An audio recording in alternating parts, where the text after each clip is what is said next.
कोविड-19 ਦੇ ਚਲਦਿਆਂ ਭਾਰਤ ਦੇ ਵਿੱਚ ਜਿਹੜੀ ਸਰਕਾਰ ਇਹ ਕਹਿ ਰਹੀ ਹੈ ਕਿ ਜੀ ਸਿਰਫ 4.5 ਲੱਖ ਜਾਂ ਪੌਣੇ 5 ਲੱਖ ਲੋਕ ਮਰੇ ਨੇ। ਲੈਂਸੈਟ ਨੇ ਜਦੋਂ ਆਪਣੀ ਰਿਪੋਰਟ ਦਿੱਤੀ ਤਾਂ ਉਹਨੇ 40 ਤੋਂ 45 ਲੱਖ ਡੈਥਸ ਜਿਹੜੀਆਂ ਨੇ ਭਾਰਤ ਦੇ ਵਿੱਚ ਕਹੀਆਂ। ਸੈਂਕੜੇ ਲਾਸ਼ਾਂ ਨਦੀ ਵਿੱਚ ਤਰਦੀਆਂ ਮਿਲੀਆਂ, ਕਈ ਨਦੀ ਕੰਢੇ ਦੱਬੀਆਂ ਹੋਈਆਂ ਮਿਲੀਆਂ। ਵਰਲਡ ਹੈਲਥ ਆਰਗੇਨਾਈਜੇਸ਼ਨ ਨੇ ਕਿਹਾ ਕਿ ਭਾਰਤ 'ਚ ਕਰੋਨਾ ਵਾਇਰਸ ਨਾਲ 47 ਲੱਖ ਮੌਤਾਂ ਹੋਈਆਂ ਨੇ। ਭਾਰਤ ਹੀ ਐਸਾ ਮੁਲਕ ਹੈ ਜਿਹਨੇ 10 ਗੁਣਾ ਘਟਾ ਕੇ ਦੱਸੀਆਂ ਨੇ ਆਪਣੀਆਂ ਮੌਤਾਂ। ਤਾਂ 4.5 ਲੱਖ ਕਹਿ ਰਿਹਾ ਸੀ, ਹੁਣ 47 ਲੱਖ ਦਾ ਮਤਲਬ 10 ਗੁਣਾ ਜ਼ਿਆਦਾ ਮੌਤਾਂ ਹੋਈਆਂ ਨੇ। ਭਾਰਤ ਦੀ ਪਾਰਲੀਮੈਂਟ 'ਚ ਉਹਨਾਂ ਦੇ ਹੈਲਥ ਮਿਨਿਸਟਰ, ਉਦੋਂ ਸ਼ਾਇਦ ਹਰਸ਼ਵਰਧਨ ਸੀ, ਉਹਨੇ ਕਿਹਾ ਸੀ ਜੀ ਸਾਡੇ ਕੋਲ ਡਾਟਾ ਸ਼ੋ ਕਰਦਾ ਹੈ ਕਿ ਇੱਕ ਵੀ ਬੰਦਾ ਆਕਸੀਜਨ ਦੀ ਕਮੀ ਨਾਲ ਨਹੀਂ ਮਰਿਆ। ਭਾਰਤ ਸਰਕਾਰ ਨੇ ਨਾਲ ਦੀ ਨਾਲ ਰਿਪੋਰਟ ਤਿਆਰ ਕਰਨ ਦੀ ਵਿਧੀ ਤੇ ਸਵਾਲ ਖੜੇ ਕੀਤੇ ਨੇ। ਉਹਨਾਂ ਕਿਹਾ ਜੀ ਉਹਦੀ ਪ੍ਰਕਿਰਿਆ, ਕਾਰਜ ਪ੍ਰਣਾਲੀ, ਇਹ ਦੇਖੋ ਜੀ ਅਸੀਂ ਇਹ ਕਿਹਾ ਵੀ ਸੀ ਇਵੇਂ ਨਾ ਕੈਲਕੂਲੇਟ ਕਰੋ, ਪਰ ਉਹਨਾਂ ਨੇ ਇਵੇਂ ਹੀ ਕੀਤਾ।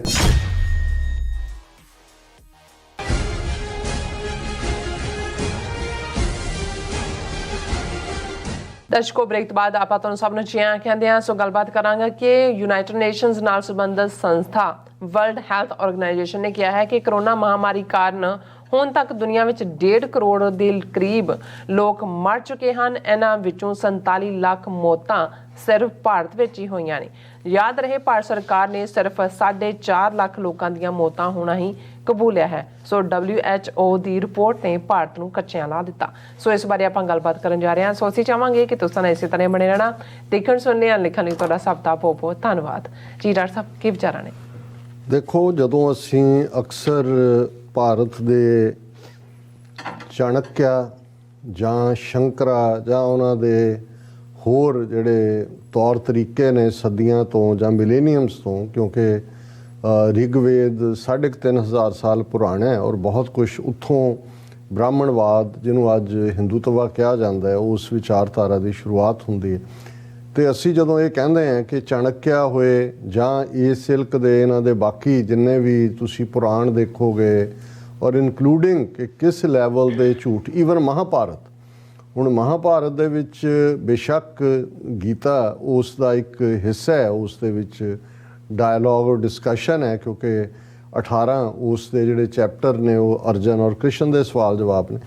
ਪਰ ਤੁਸੀਂ ਕੁੱਲ ਮਹਾਭਾਰਤ ਜੰਗ ਕਿਵੇਂ ਰਚੀ? ਕ੍ਰਿਸ਼ਨ ਜਿਹੜੇ ਨੇ ਉਹ ਸਾਰਥੀ ਰਹੇ, ਸਾਰਥੀ ਜ਼ਾਹਰ ਹੈ ਚੈਰਿਟੀਅਰ, ਜਿਵੇਂ ਕੋਈ ਟਾਂਗਾ ਖਿੱਚਣ ਵਾਲਾ ਹੁੰਦਾ ਹੈ ਉਵੇਂ ਜੀ, ਲੇਕਿਨ ਉਹ ਉਹਨਾਂ ਦੇ ਮੇਨ ਐਡਵਾਈਜ਼ਰ ਵੀ ਨੇ। ਜ਼ਾਹਰ ਹੈ ਕ੍ਰਿਸ਼ਨ ਜੀ ਦਾ ਦਰਜਾ ਭਗਵਾਨ ਦਾ ਹੈ, 16 ਕਲਾ ਸੰਪੂਰਨ ਔਰ ਵਿਸ਼ਨੂੰ ਅਵਤਾਰ। ਅੱਜ ਵੀ ਗੀਤਾ ਨੂੰ ਸਭ ਤੋਂ ਜ਼ਿਆਦਾ ਦੁਨੀਆ 'ਚ ਐਜ਼ ਏ ਫਿਲਾਸਫਿਕਲ ਟ੍ਰੀਟਾਈਜ਼ ਇਹਨਾਂ ਵੱਲੋਂ ਪ੍ਰਚਾਰਿਆ ਜਾਂਦਾ ਹੈ। ਔਰ ਕ੍ਰਿਸ਼ਨ ਜੀ ਦੀ ਕ੍ਰਿਸ਼ਨ ਲੀਲਾ, ਉਹ ਗੋਪੀਆਂ ਤੇ ਦੂਜੇ ਦੇ ਜੇ ਅਸੀਂ ਨਾ ਵੀ ਜਾਈਏ ਉਹ ਸਾਰੇ ਪਾਸੇ, ਅਤੇ ਜੇ ਮਹਾਭਾਰਤ ਦੇ ਵਿੱਚ ਹੀ ਜਿਹੜਾ ਪੁਰਾਣ ਹੈ ਉਸ ਦੇ ਵਿੱਚ ਗੱਲ ਕਰੀਏ ਤਾਂ ਤੁਸੀਂ ਦੇਖੋਗੇ ਕਿ ਕਿਵੇਂ ਟੋਟਲੀ ਇਮੋਰਲ ਪੋਜੀਸ਼ਨ ਲਈ ਉਹਨਾਂ ਨੇ।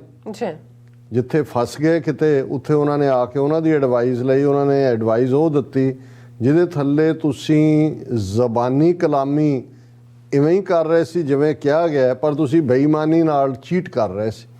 ਹੁਣ ਇਹ ਉਹ ਟੈਕਨੀਕ ਹੈ ਜਿਹਨੂੰ ਜਦੋਂ ਨਹਿਰੂ ਨੂੰ ਇਹ ਦੁਹਰਾਇਆ ਗਿਆ, ਪੁੱਛਿਆ ਗਿਆ ਸੀ ਕਿ ਭਾਈ ਇਹ ਕਿਵੇਂ ਤੁਸੀਂ ਸਿੱਖਾਂ ਦੇ ਨਾਲ ਜੋ ਤੁਹਾਡੇ ਇਕਰਾਰ ਸੀ 47 ਤੋਂ ਪਹਿਲਾਂ ਕਿ ਤੁਸੀਂ ਇੱਕ ਪ੍ਰੋਵਿੰਸ ਨਾਰਥ ਦੇ ਵਿੱਚ ਦਿਓਗੇ ਜਿਹਦੇ ਵਿੱਚ ਸਿੱਖ ਵੀ ਜਿਹੜੇ ਨੇ ਉਹ ਬਹਾਦਰ ਸਿੱਖ ਪੰਜਾਬ ਦੇ, they may also be able to enjoy the glow of freedom.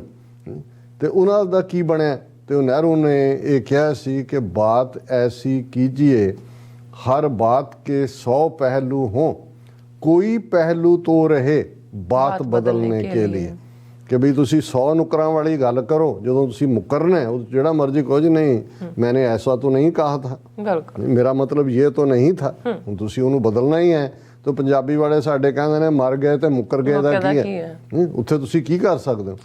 ਹੁਣ ਇਹ ਜਿਹੜਾ ਉਹਨਾਂ ਦਾ ਰਿਹਾ ਕਿ ਵੀ ਇੱਕ ਪਾਸੇ ਉਹਨਾਂ ਨੇ ਹਰ ਗੱਲ ਦੇ ਵਿੱਚ ਵਿੰਗ ਟੇਡ ਰੱਖਣਾ, they will never B straight. ਦੂਸਰਾ ਜਿਹੜੀ ਚਾਣਕਿਆ ਦਾ ਹੈ ਕਿ ਵੀ ਝੂਠ ਇੰਨਾ ਵੱਡਾ ਬੋਲੋ ਕਿ ਕਿਸੇ ਨੂੰ ਲੱਗੇ ਕਿ ਵੀ ਇਹ ਝੂਠ ਹੋ ਹੀ ਨਹੀਂ ਸਕਦਾ, ਇੰਨਾ ਵੱਡਾ ਕੋਈ ਝੂਠ ਥੋੜੀ ਬੋਲ ਸਕਦਾ। ਬਿਲਕੁਲ। ਤੇ ਫਿਰ ਉਹਨੂੰ ਬਾਰ-ਬਾਰ ਦੁਹਰਾਓ। ਜੇ 100 ਵਾਰ ਤੁਸੀਂ ਇੱਕ ਝੂਠ ਨੂੰ ਦੁਹਰਾਓਗੇ ਤੇ ਜਿਹੜਾ ਉਹ ਹਰ ਇੱਕ ਨੂੰ ਲੱਗਣ ਲੱਗੇਗਾ ਵੀ ਇਹ ਜਿਹੜਾ ਬਾਰ-ਬਾਰ ਇਹ ਗੱਲ ਸਾਹਮਣੇ ਆ ਰਹੀ ਹੈ ਸੱਚ ਹੀ ਹੋਣਾ। ਔਰ ਇਹੀ ਐਕਸਪਲੇਨ ਕਰਦਾ, ਜੇ ਤੁਸੀਂ ਬ੍ਰਾਹਮਣਵਾਦ ਦੇ ਲੇਮੈਨ ਫੀਚਰ ਕਹਿਣੇ ਹੋਣ, ਬਾਕੀ ਤਾਂ ਸਿਧਾਂਤਕ ਨੇ, ਵਰਣ ਵਿਵਸਥਾ, ਕਰਮਕਾਂਡ ਦੂਸਰੇ, ਲੇਕਿਨ ਜੇ ਲੇਮੈਨ ਨੂੰ ਪ੍ਰਭਾਵਿਤ ਕਰਨ ਵਾਲੀ ਗੱਲ ਕਹਿਣੀ ਹੋਏ ਵੀ ਕੀ ਕਾਰਨ ਹੈ ਕਿ ਇਹਦੇ ਬਾਵਜੂਦ ਅੱਜ 21ਵੀਂ ਸਦੀ ਦੇ ਵਿੱਚ ਲੋਕ ਇਹੀ ਨਹੀਂ ਕਿ ਗਊ ਮੂਤਰ ਖਰੀਦਦੇ ਨੇ, ਪੀਂਦੇ ਨੇ, ਕੈਂਸਰ ਤੋਂ ਲੈ ਕੇ ਹਰ ਬਿਮਾਰੀ ਦਾ ਇਲਾਜ ਦੱਸਦੇ ਨੇ, ਗੋਆ ਖਾਂਦੇ ਨੇ ਔਰ ਖਾਣ ਵਾਲਿਆਂ 'ਚ ਡਾਕਟਰ ਵੀ ਨੇ। ਉਹ ਭਾਵੇਂ ਮੁੜ ਕੇ ਹਸਪਤਾਲ 'ਚ ਜਾ ਕੇ ਉਹਨਾਂ ਨੂੰ ਉਹ ਫਲਸ਼ ਆਊਟ ਕਰਨ ਵਾਲੀ ਲਾਈਨ ਹੋਈ ਹੁੰਦੀ ਹੈ, ਲੇਕਿਨ ਮਤਲਬ ਇਹ ਇਸ ਢੰਗ ਨਾਲ ਪ੍ਰਚਾਰਿਆ ਗਿਆ ਕਿ ਜੀ ਗਊ ਜਿਹੜੀ ਹੈ ਇਹਦਾ ਤਾਂ ਪੰਜੋ ਹੀ ਚੀਜ਼ਾਂ ਇਹਦੀਆਂ ਪੰਚਾਮ੍ਰਿਤ ਜਿਹੜੀਆਂ ਨੇ, ਉਹਦਾ ਦੁੱਧ ਵੀ ਤੇ ਉਹਦਾ ਮੂਤਰ ਵੀ। ਹੁਣ ਤੁਸੀਂ ਕਿਤੇ ਮੰਨ ਸਕਦੇ ਹੋ ਕਿਸੇ ਸੁਸਾਇਟੀ 'ਚ ਕਿ ਜਿਹੜੀ ਤਾਂ ਪੀਣ ਵਾਲੀ ਚੀਜ਼ ਹੈ ਦੁੱਧ, ਉਹਦੇ ਨਾਲ ਤਾਂ ਮੰਦਰਾਂ ਦੇ ਵਿੱਚ ਸ਼ਿਵਲਿੰਗ ਦਾ ਇਸ਼ਨਾਨ ਹੋ ਰਿਹਾ ਹੋਵੇ, ਦੁੱਧ ਉੱਥੇ ਰੋੜਿਆ ਜਾ ਰਿਹਾ, ਤੇ ਜਿਹੜਾ ਉਹਦਾ ਵੇਸਟ ਹੈ ਗਾਂ ਮੂਤਰ ਉਹ ਪੀਤਾ ਜਾ ਰਿਹਾ ਕਿ ਵੀ ਤੁਸੀਂ ਕਿੰਨੇ। ਔਰ ਜੇ ਤੁਸੀਂ ਇਹਨਾਂ ਦਾ ਤ੍ਰਿਪਤੀ ਤੋਂ ਲੈ ਕੇ ਸਾਰਾ ਮੰਦਰਾਂ ਦਾ ਇਹ ਦੇਖੋ ਦੁੱਧ ਵਾਲਾ ਕੰਮ, ਤੇ ਉੱਥੇ ਅੰਦਾਜ਼ਾ ਹੀ ਨਹੀਂ ਲਾਇਆ ਜਾ ਸਕਦਾ ਕਿ ਭਾਈ ਇੱਕ ਪਾਸੇ 40% ਤੋਂ ਜ਼ਿਆਦਾ ਤੁਹਾਡੀ ਪੋਪੂਲੇਸ਼ਨ ਬਿਲੋ ਦਾ ਪਾਵਰਟੀ ਲਾਈਨ, ਮਾਲ ਨਿਊਟ੍ਰੀਸ਼ਨ, ਬੱਚੇ ਮਰ ਰਹੇ ਨੇ, ਦੁੱਧ ਰੋੜਿਆ ਜਾ, ਕਿਉਂਕਿ ਬ੍ਰਾਹਮਣ ਨੇ ਲਾਇਆ ਕਿ ਵੀ ਇਹ ਦੁੱਧ ਜਿਹੜਾ ਇਹ ਪਵਿੱਤਰ ਹੈ ਔਰ ਇਸ ਥਾਂ ਨੂੰ ਜਦੋਂ ਤੁਸੀਂ ਦੁੱਧ ਦੇ ਨਾਲ ਧੋਂਦੇ ਹੋ ਤੇ ਇਹ ਥਾਂ ਪਵਿੱਤਰ ਹੁੰਦੀ ਹੈ ਸਾਰੇ ਪਾਸੇ, ਇਹ ਕਰਮ ਹੈ। ਲੇਕਿਨ ਦੂਸਰੇ ਪਾਸੇ ਤੁਸੀਂ ਦੇਖੋ ਪ੍ਰਚਾਰ ਨਾਲ ਉਹਨਾਂ ਨੇ ਗਾਂ ਮੂਤਰ ਇਹ ਨਹੀਂ ਕਿ ਵੀ ਪੀਣ ਲਾਤਾ, ਵੇਚਣ ਲਾਤਾ, ਐਮਾਜ਼ੋਨ ਦੇ ਉੱਤੇ ਮਿਲਦਾ। ਹੁਣ ਇੱਕ ਪਾਸੇ ਇਹ ਹੈ ਕਾਮਨ ਲੋਕਾਂ ਨੂੰ ਜਿਸ ਕਿਸਮ ਦੇ ਕਰਮਕਾਂਡ ਔਰ ਦੂਸਰੇ ਵੱਲ ਤੋਰਿਆ, ਪਰ ਹਕੀਕਤ ਦੇ ਵਿੱਚ ਔਰ ਇਸੇ ਤਰ੍ਹਾਂ ਗਰੀਬੀ ਹੈ। ਬਿਲਕੁਲ। ਕਿਉਂਕਿ ਮੈਂ ਇਹ ਗੱਲਾਂ ਕਈ ਵਾਰ ਭਾਵੇਂ ਥੋੜੀ ਬਹੁਤ ਰੈਪੀਟੀਸ਼ਨ ਵੀ ਆ ਜਾਂਦੀ ਹੈ, ਕਿਉਂਕਿ ਇਹ ਜ਼ਰੂਰੀ ਹੈ ਉਸ ਸਿਧਾਂਤ ਨੂੰ। ਹੁਣ ਗਰੀਬੀ ਹੈ ਕਿਸੇ ਸੁਸਾਇਟੀ ਦੇ ਵਿੱਚ, ਜਿਹੜਾ ਸਜਗ ਸਮਾਜ ਹੈ, ਐਜੂਕੇਟਿਡ ਸਮਾਜ ਹੈ, ਉਹ ਦੇਖੇਗਾ ਕਿ ਵੀ ਚੈਲੰਜਸ ਕੀ ਨੇ, ਕਿਵੇਂ ਤੁਸੀਂ ਉਸ ਨੂੰ ਦੂਰ ਕਰਨਾ। ਪਰ ਜੇ ਤੁਸੀਂ ਬ੍ਰਾਹਮਣਵਾਦ ਦੀ ਕਰਮ ਥਿਊਰੀ ਦੇਖੋ ਜੀ, ਕਰਮਾਂ ਦਾ ਫਲ, ਹੁਣ ਕਰਮਾਂ ਦੇ ਫਲ ਦੇ ਥੱਲੇ ਜੇ ਕੋਈ ਗਰੀਬੀ ਦੇ ਵਿੱਚ ਕਰ ਰਿਹਾ ਹੈ, ਉੱਥੇ ਇਹ ਨਹੀਂ ਹੈ ਕਿ ਵੀ ਡਿਸਪ੍ਰੋਪੋਰਸ਼ਨੇਟ ਜਿਹੜੀ ਹੈ ਡਿਸਟ੍ਰੀਬਿਊਸ਼ਨ ਆਫ ਵੈਲਥ ਹੈ, ਜਾਂ ਕਿਵੇਂ ਇਹਨਾਂ ਦੇ ਹੱਕਾਂ ਨੂੰ, ਜਿਨ੍ਹਾਂ ਨੂੰ ਤੁਸੀਂ ਸ਼ੂਦਰ ਬਣਾਇਆ ਸਦੀਆਂ ਤੋਂ, ਉਹਨਾਂ ਨੂੰ ਤੁਸੀਂ ਕੁਚਲਿਆ। ਉਹਨਾਂ ਨੇ ਇਹ ਦੇਖਿਆ ਕਿ ਵੀ ਇਹਨਾਂ ਨੂੰ ਵੀ ਤਾਂ ਕੋਈ ਸਹਾਰਾ ਚਾਹੀਦਾ ਹੈ। ਜਿਹੜੇ ਦੇਵਤੇ ਬਣਾਏ ਹੋਏ ਨੇ, ਇੱਕ ਦੇਵਤਾ ਦਰਿਦਰ ਨਾਰਾਇਣ ਹੈ। ਹੁਣ ਦਰਿਦਰ ਸੰਸਕ੍ਰਿਤ 'ਚ ਪਾਵਰਟੀ ਨੂੰ ਕਹਿੰਦੇ ਨੇ, ਉਹਦੇ ਤੋਂ ਹੀ ਜਿਹਨੂੰ ਕਈ ਵਾਰੀ ਸਾਡੇ ਦਲਿਦਰੀ ਕਹਿਣਗੇ ਕਿ ਵੀ ਕੀ ਦਲਿਦਰ ਹੈ, ਉਹ ਦਰਿਦਰ 'ਚੋਂ ਆਇਆ। ਹੁਣ ਇੱਕ ਦਰਿਦਰ ਨਾਰਾਇਣ ਦੇਵਤਾ ਹੈ, ਉਹ ਉਹਨਾਂ ਦਾ ਜਿਹੜੇ ਗਰੀਬੀ 'ਚ ਨੇ ਕਿ ਵੀ ਇਹ ਤੁਸੀਂ ਇਹਦੀ ਪੂਜਾ ਕਰੋ, ਇਹ ਤੁਹਾਡਾ ਕਰਮਾਂ ਦਾ ਫਲ ਹੈ, ਪਿਛਲਾ ਜਨਮ ਅਗਲਾ ਜਨਮ ਜੋੜ ਕੇ ਕਿ ਵੀ ਇਹ ਤੁਹਾਡੇ ਕਰਮਾਂ ਦਾ ਫਲ ਹੈ ਔਰ ਇਹਨੂੰ ਤੁਸੀਂ ਪਾ ਰਹੇ ਹੋ ਔਰ ਇਹਦੀ ਤੁਸੀਂ ਪੂਜਾ ਕਰੋ, ਇਸ ਚੋਂ ਨਿਕਲੋ। ਹੁਣ ਉਹ ਉਸੇ ਕੰਮੇ ਲਾ ਦਿੱਤੇ ਨੇ। ਹੁਣ ਜਿਹੜੇ ਰੀਅਲ ਚੈਲੰਜਸ ਨੇ, ਔਰ ਮੈਂ ਇਹ ਸਟੋਰੀ ਬੇਸ਼ੱਕ ਮੈਂ ਲੈਂਸੈਟ ਜਿਹੜੀ ਡਾਟਾ ਕਲੈਕਸ਼ਨ ਏਜੰਸੀ ਆ ਉਹਨੂੰ ਕੋਟ ਕਰਦਾ ਰਿਹਾ ਪਿਛਲੇ ਪੀਰੀਅਡ 'ਚ, ਔਰ ਕਿ ਭਾਈ ਕੋਵਿਡ-19 ਦੇ ਚਲਦੇ ਆ ਭਾਰਤ ਦੇ ਵਿੱਚ ਜਿਹੜੀ ਸਰਕਾਰ ਇਹ ਕਹਿ ਰਹੀ ਹੈ ਕਿ ਜੀ ਸਿਰਫ 4.5 ਲੱਖ ਜਾਂ 4.5 ਲੱਖ ਲੋਕ ਮਰੇ ਨੇ। ਜੇ ਤੁਸੀਂ ਰਫਲੀ ਅੰਦਾਜ਼ਾ ਲਾਓ, ਜਿਵੇਂ ਲਾਸ਼ਾਂ ਦੇ ਢੇਰ, ਦਰਿਆ ਦੇ ਕੰਢੇ, ਔਰ ਦੂਸਰਾ ਲੈਸਟ ਨੇ ਜਦੋਂ ਆਪਣੀ ਲੈਂਸੈਟ ਸ਼ਾਇਦ ਉਹਨੇ ਰਿਪੋਰਟ ਦਿੱਤੀ ਤਾਂ ਉਹਨੇ 40 ਤੋਂ 45 ਲੱਖ ਡੈਥਸ ਜਿਹੜੀਆਂ ਨੇ ਭਾਰਤ ਦੇ ਵਿੱਚ ਕਹੀਆਂ। ਹੁਣ ਇਹ ਇੱਕ ਫੈਕਟ ਸੀ ਕਿਉਂਕਿ ਗਰਾਊਂਡ ਤੋਂ ਜਾਂ ਦੂਸਰੇ ਪਾਸੇ ਕਿੰਨੀਆਂ ਵੀਡੀਓਜ਼ ਅਰਾਊਂਡ ਨੇ ਜਿਨ੍ਹਾਂ ਦੇ ਵਿੱਚ ਸੀ ਕਿ ਭਾਈ ਕਿੰਨੇ ਲੋਕ ਆਕਸੀਜਨ ਦੀ ਡੈਫੀਸ਼ੀਐਂਸੀ ਦੇ ਨਾਲ ਮਰ ਗਏ, ਕਿਉਂਕਿ ਈਵਨ ਦਿੱਲੀ ਵਰਗੇ ਸ਼ਹਿਰ ਦੇ ਹਸਪਤਾਲਾਂ 'ਚ ਆਕਸੀਜਨ ਸਿਲੰਡਰ ਨਹੀਂ ਸੀ। ਔਰ ਉਹਨਾਂ ਸਿੱਖ ਐਕਟਿਵਿਸਟ ਨੂੰ ਜਿਹੜੀ ਹੈ ਉਹ ਰੈਕਗਨੀਸ਼ਨ ਮਿਲੀ ਜਾਂ ਉਹਨਾਂ ਦੀ ਤਾਰੀਫ ਹੋਈ ਕਿ ਉਹਨਾਂ ਨੇ ਕਿਵੇਂ ਆਕਸੀਜਨ ਲੰਗਰ ਲਾਏ। ਪਰ ਤੁਸੀਂ ਭਾਰਤ ਦੀ ਪਾਰਲੀਮੈਂਟ 'ਚ ਉਹਨਾਂ ਦੇ ਹੈਲਥ ਮਿਨਿਸਟਰ, ਉਦੋਂ ਸ਼ਾਇਦ ਹਰਸ਼ਵਰਧਨ ਸੀ, ਹੁਣ ਤਾਂ ਉਹਨੂੰ ਹਟਾ ਦਿੱਤਾ, ਉਹਨੇ ਕਿਹਾ ਸੀ ਜੀ ਸਾਡੇ ਕੋਲ ਡਾਟਾ ਸ਼ੋਅ ਕਰਦਾ ਹੈ ਕਿ ਇੱਕ ਵੀ ਬੰਦਾ ਆਕਸੀਜਨ ਦੀ ਕਮੀ ਨਾਲ ਨਹੀਂ ਮਰਿਆ। ਵੀ ਇੰਨਿਆਂ ਦੇ ਭਾਰਤ ਤਾਂ ਇਨਫ ਆਕਸੀਜਨ ਹੈ, ਬਿਲਕੁਲ ਅਸੀਂ ਤਾਂ ਸਟੇਟਾਂ ਤੋਂ ਹੀ ਡਾਟਾ ਲੈਣਾ, ਸਾਡੇ ਕੋਲ ਤਾਂ ਕੋਈ ਰਿਪੋਰਟ ਹੀ ਨਹੀਂ ਆਈ। ਹੁਣ ਇਸ ਤੋਂ ਵੱਡਾ ਕੀ ਝੂਠ ਹੋ ਸਕਦਾ ਹੈ? ਲੇਕਿਨ ਕਿੰਨਿਆਂ ਕੁ ਨੇ ਚੈਲੰਜ ਕੀਤਾ। ਔਰ ਮੈਂ ਸਮਝਦਾ ਵੀ ਇੱਕ ਸੱਜਣ ਪਿਛਲੇ ਦਿਨਾਂ 'ਚ ਮੈਨੂੰ ਪੁੱਛਣ ਲੱਗਿਆ ਕਿ ਜੀ ਭਾਰਤ ਦੇ ਵਿੱਚ ਲੋਕ ਕਦੋਂ ਖਲੋਣਗੇ, ਇਹ ਸਾਰਾ ਜੋ ਚੱਲ ਰਿਹਾ ਉੱਥੇ ਹਿੰਦੂਤਵਾ ਦਾ ਜਾਂ ਦੂਜਾ, ਬਿਲਕੁਲ ਮੈਂ ਕਿਹਾ ਜੀ ਸਿੱਖ ਖਲੋਣਗੇ ਜਾਂ ਕਸ਼ਮੀਰੀ ਖਲੋਤੇ ਹੋਏ ਨੇ, ਇਹ ਕਿਸੇ ਨੇ ਨਹੀਂ ਉੱਥੇ ਖਲੋਣਾ। ਕਹਿੰਦੇ ਕਿਉਂ? ਮੈਂ ਕਿਹਾ ਜੀ 40 ਲੱਖ ਲੋਕ ਮਰ ਗਿਆ ਹੋਏ ਇਹਨਾਂ ਦੀ ਅਣਗਹਿਲੀ ਨਾਲ, ਔਰ ਇਹਨਾਂ ਨੇ ਮਾਸ ਬਰੀਅਲ ਔਰ ਮਾਸ ਕ੍ਰੀਮੇਸ਼ਨਸ ਕੀਤੀਆਂ ਹੋਣ, ਤੇ ਜਿਸ ਸੂਬੇ 'ਚ ਸਭ ਤੋਂ ਵੱਧ ਲੋਕ ਮਰੇ ਹੋਣ, ਉੱਥੇ ਉਹਨਾਂ ਦੀ ਜਿਹੜੀ ਪਵਿੱਤਰ ਨਦੀ ਜਿਹਨੂੰ ਕਹਿੰਦੇ ਨੇ ਪਾਇਸ ਦਰਿਆ ਗੰਗਾ ਦੇ ਕੰਢੇ ਖਲੋ ਕੇ ਭਾਰਤ ਦਾ ਪ੍ਰਾਈਮ ਮਿਨਿਸਟਰ ਯੋਗੀ ਆदित्यनाथ ਦੀ ਤਾਰੀਫ ਕਰ ਰਿਹਾ ਹੋਏ कि जी योगी जी आपने जैसे कोविड-19 के वक़्त जो सेवा निभाई उसके लिए आप काबिल तारीफ़ हैं, और उस योगी नूं मेजोरिटी दोबारा ਦਿੱਤੀ ਹੋਏ उस स्टेट ਦੇ ਲੋਕਾਂ ਨੇ। ਮੈਂ ਕਿਹਾ ਜੀ ਤੁਸੀਂ ਤਬਦੀਲੀ ਕਿੱਥੇ ਹੋਣੀ ਹੈ ਵੀ ਤੁਹਾਡੇ ਆਪਣੇ ਲਵਡ ਵਨ ਮਰੇ ਨੇ ਸਾਹਮਣੇ, ਤੁਹਾਨੂੰ ਨਜ਼ਰ ਨਹੀਂ ਆ ਰਿਹਾ। ਪਰ ਅੱਜ ਮੈਂ ਸਮਝਦਾ ਵੀ ਸਾਡੇ ਵੀ ਕੁਝ ਵੀਰ ਕਹਿੰਦੇ ਸੀ ਕਿ ਜੀ ਤੁਸੀਂ ਕਈ ਵਾਰ ਜਿਹੜਾ ਉਹ ਜ਼ਿਆਦਾ ਫਿਗਰ ਦੇ ਰਹੇ ਹੋ, ਵੀ 40-45 ਲੱਖ ਲੋਕ ਮਰ ਜਾਣੇ ਕੋਈ ਛੋਟੀ ਗੱਲ ਤੇ ਨਹੀਂ ਹੁੰਦੀ। ਔਰ ਅੱਜ ਜਿਹੜੀ ਖਬਰ ਇੰਟਰਨੈਸ਼ਨਲ ਮੀਡੀਆ 'ਚ ਹੈ, ਵਰਲਡ ਹੈਲਥ ਆਰਗੇਨਾਈਜੇਸ਼ਨ ਨੇ ਕਿਹਾ ਕਿ ਭਾਰਤ 'ਚ ਕਰੋਨਾ ਵਾਇਰਸ ਨਾਲ 47 ਲੱਖ ਮੌਤਾਂ ਹੋਈਆਂ ਨੇ। ਔਰ ਉਹਨਾਂ ਨੇ ਕਿਹਾ ਵੀ ਟੋਟਲ ਜਿਹੜੀ ਫਿਗਰ ਹੈ ਉਹ 1.5 ਕਰੋੜ ਹੈ, ਔਰ 1.5 ਕਰੋੜ 'ਚੋਂ 47 ਲੱਖ ਮੌਤਾਂ ਭਾਰਤ 'ਚ ਹੋਈਆਂ ਨੇ। ਇਹ ਕੁੱਲ ਦੁਨੀਆ 'ਚ ਜਿੰਨੀਆਂ ਡੈਥਸ ਨੇ ਉਸ ਦਾ 1/3 ਹੈ। 1/3 ਮੌਤਾਂ ਭਾਰਤ 'ਚ, 47 ਲੱਖ ਲੋਕ। ਔਰ ਇਹ world health organisation United nations ਦੀ ਸੰਸਥਾ ਹੈ ਇਹ ਕੋਈ। ਔਰ ਜਦੋਂ ਜਿਵੇਂ ਅਸੀਂ ਕੱਲ੍ਹ ਗੱਲ ਕੀਤੀ ਸੀ ਕਿ ਫਰੰਟੀਅਰ ਜਿਹੜੀ ਰਿਪੋਰਟਰਸ ਸੈਨ ਫਰੰਟੀਅਰਸ, ਕਿ ਉਹਨਾਂ ਦਾ ਇੱਕ ਇੰਡੈਕਸ ਹੁੰਦਾ ਹੈ, ਇੱਕ ਉਹਨਾਂ ਦਾ ਪੈਰਾਮੀਟਰ ਹੈ, ਉਹਨਾਂ ਨੇ ਕਿਵੇਂ ਜਿਹੜਾ ਉਹ ਡਾਟਾ ਕਲੈਕਟ ਕਰਨਾ ਹੈ। ਔਰ ਇਹਦੇ ਬਾਵਜੂਦ ਕਿ ਭਾਰਤ ਸਰਕਾਰ ਨੇ ਅੱਜ ਵੀ ਚੀਕਾਂ ਮਾਰੀਆਂ, ਔਰ ਉਹਨਾਂ ਨੇ ਕਿਹਾ, ਔਰ ਮੈਂ ਜਿਹੜੀ ਵਰਲਡ ਹੈਲਥ ਆਰਗੇਨਾਈਜੇਸ਼ਨ ਦੀ ਸਟੇਟਮੈਂਟ ਹੈ ਉਹਦੇ 'ਚ ਉਹਨਾਂ ਨੇ ਕਿਹਾ ਵੀ 1.5 ਕਰੋੜ ਲੋਕਾਂ ਦੀ ਮੌਤ ਹੋਈ ਹੈ।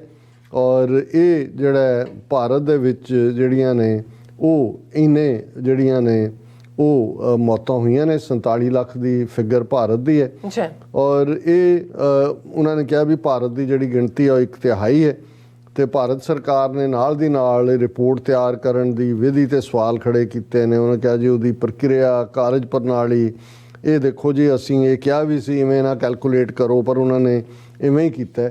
ਪਰ ਨਾਲ ਦੀ ਨਾਲ ਈਵਨ ਜਿੱਥੇ BBC ਦੀ ਇਹ ਸਟੋਰੀ ਹੈ ਉਹਦੇ 'ਚ ਨਾਲ ਦੀ ਨਾਲ ਹੋਰ ਸਟੋਰੀਜ਼ ਵੀ ਹੁੰਦੀਆਂ ਜਿਹੜੀਆਂ ਟਾਈਮ ਟੂ ਟਾਈਮ BBC ਨੇ ਛਾਪੀਆਂ। ਉਹਨਾਂ 'ਚ ਇਹ ਹੈ ਕਿ ਸੈਂਕੜੇ ਲਾਸ਼ਾਂ ਨਦੀ ਵਿੱਚ ਤਰਦੀਆਂ ਮਿਲੀਆਂ, ਕਈ ਨਦੀ ਕੰਢੇ ਦੱਬੀਆਂ ਹੋਈਆਂ ਮਿਲੀਆਂ। ਫਿਰ ਉਹਨਾਂ ਨੇ ਇਹ ਵੀ ਕਿਹਾ ਕਿ ਭਾਈ ਭਾਰਤ ਜਿਹੜੀ ਜ਼ਿਆਦਾ ਮੌਤਾਂ ਨੇ ਦੂਜੀ ਲਹਿਰ ਦੌਰਾਨ ਹੋਈਆਂ, ਜਦੋਂ ਡੈਲਟਾ ਵੇਰੀਐਂਟ ਵੱਡੀ ਗਿਣਤੀ 'ਚ ਉੱਥੇ ਲੋਕ ਉਹਦਾ ਸ਼ਿਕਾਰ ਹੋਏ।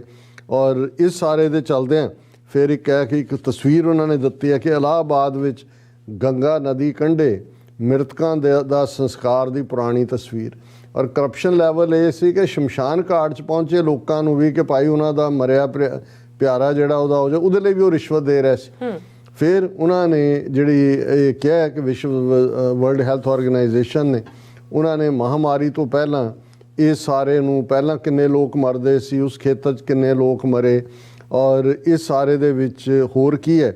ਪਰ ਭਾਰਤ ਨੇ ਇਹ ਕਿਹਾ, ਔਰ ਇਸ ਦੇ ਉੱਤੇ ਪਹਿਲਾਂ ਤਾਂ ਉਹਨਾਂ ਦੀ ਵਰਲਡ ਹੈਲਥ ਆਰਗੇਨਾਈਜੇਸ਼ਨ ਦੀ ਡਾਕਟਰ ਸਮੀਰਾ ਆਸਮਾ ਨੇ ਕਿਹਾ ਕਿ ਬਹੁਤ ਵੱਡਾ ਦੁਖਾਂਤ ਹੈ।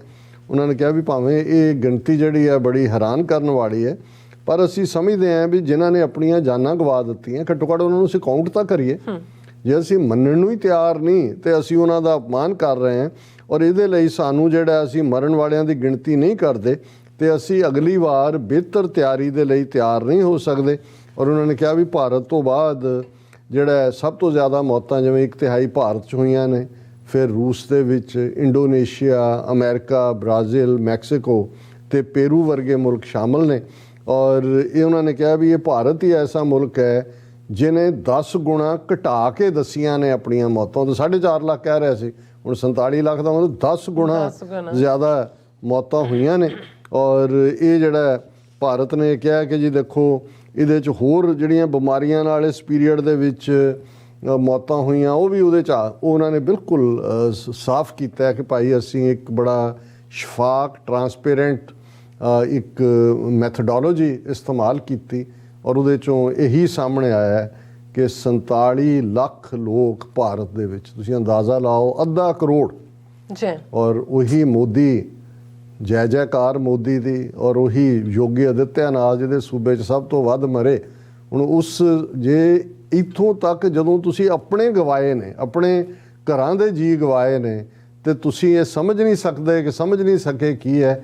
ਇਹ ਹੈ ਬ੍ਰਾਹਮਣਵਾਦ ਦਾ ਇੰਪੈਕਟ, ਇਹ ਹੈ ਉਹਨਾਂ ਦੇ ਪ੍ਰਚਾਰ ਦਾ ਇੰਪੈਕਟ, ਇਹ ਹੈ ਵੱਡੇ ਤੋਂ ਵੱਡਾ ਝੂਠ ਬੋਲਣਾ, ਇਹ ਹੈ ਬਾਰ-ਬਾਰ ਉਸ ਝੂਠ ਨੂੰ ਰਿਪੀਟ ਕਰਨਾ ਤੇ ਫਿਰ ਕਲੇਮ ਕਰਨਾ ਸਤਿਅਮੇਵ ਜਯਤੇ, ਕਿ ਸੱਤ ਦੀ ਹਮੇਸ਼ਾ ਜਿੱਤ ਹੁੰਦੀ ਹੈ, ਤੇ ਵਰਤਾਰਾ ਇਹ ਹੋਏ ਕਿ ਕੂੜ ਫਿਰੇ ਪ੍ਰਧਾਨ ਵੇ ਲਾਲੋ। ਜੀ ਡਾਕਟਰ ਸਾਹਿਬ, ਤੁਹਾਡਾ ਬਹੁਤ ਬਹੁਤ ਸ਼ੁਕਰੀਆ। ਸਾਥ ਲੈਣੇ ਬ੍ਰੇਕ, ਵਿਊਅਰਸ ਤੁਸੀਂ ਕਿਤੇ ਨਹੀਂ ਜਾਣਾ, ਮਿਲਦੇ ਹਾਂ ਆਫਟਰ ਦਿਸ ਸ਼ਾਰਟ ਬ੍ਰੇਕ।